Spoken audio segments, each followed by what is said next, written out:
গঙ্গাসাগরে অসুস্থ এক পূর্ণার্থী এয়ার অ্যাম্বুলেন্সে আনা হলো কলকাতায়। গঙ্গাসাগর থেকে এয়ার অ্যাম্বুলেন্সে কলকাতার হাসপাতালে আনা হয়েছে সেই পূর্ণার্থীকে।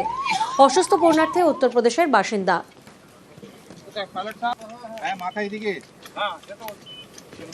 গঙ্গাসাগরে অসুস্থ হয়েছেন এক পূর্ণার্থী এবং এয়ার অ্যাম্বুলেন্স করে কলকাতায় আনা হয়েছে সেই পূর্ণার্থীকে।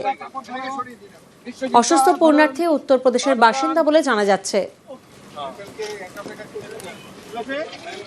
একজন পূর্ণার্থী তিনি অসুস্থ হয়ে গেছেন গঙ্গাসাগরে এবং তাকে এয়ার অ্যাম্বুলেন্স করে কলকাতার হাসপাতালে আনা হয়েছে। তিনি উত্তরপ্রদেশের বাসিন্দা বলে জানা যাচ্ছে।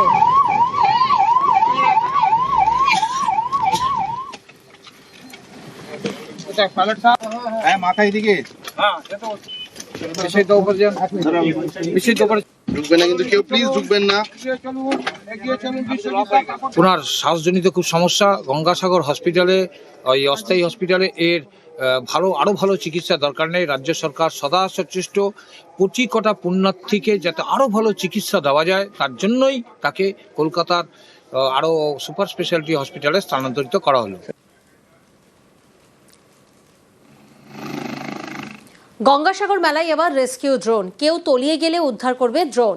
পূর্ণার্থীদের নিরাপত্তার সুরক্ষায় জোর। স্নানঘাটে রেস্কিউ ড্রোনে নজরদারি। উদ্ধারকারী ড্রোনে এড়ানো যাবে দুর্ঘটনা। গঙ্গাসাগর মেলায় এবার রেস্কিউ ড্রোন। উদ্ধারকারী ড্রোনে এড়ানো যাবে দুর্ঘটনা। গভর্নমেন্ট অফ ওয়েস্ট বেঙ্গল যত অ্যারেঞ্জমেন্টগুলো করে, জেলা প্রশাসনের থেকে সব কিছুই করা হয়েছে। তো আমরা ফুললি প্রিপেয়ার্ড আছি। বার্জ, তারপরে ভেসেল আর এসবগুলো এবার আমরা বাড়িয়েছি। পিলগ্রিমদের যত মুভমেন্ট থাকে একদম ওখান থেকে শুরু করে একদম কলকাতা থেকে শুরু করে এখানে অব্দি পুরোই ট্র্যাক করা হয়। জিপিএস ওদের এনেবলড থাকে সব বাসগুলোতে, বার্জগুলোতে, সবগুলোতে। তো আমাদের অ্যারেঞ্জমেন্ট একদম প্রপার আছে।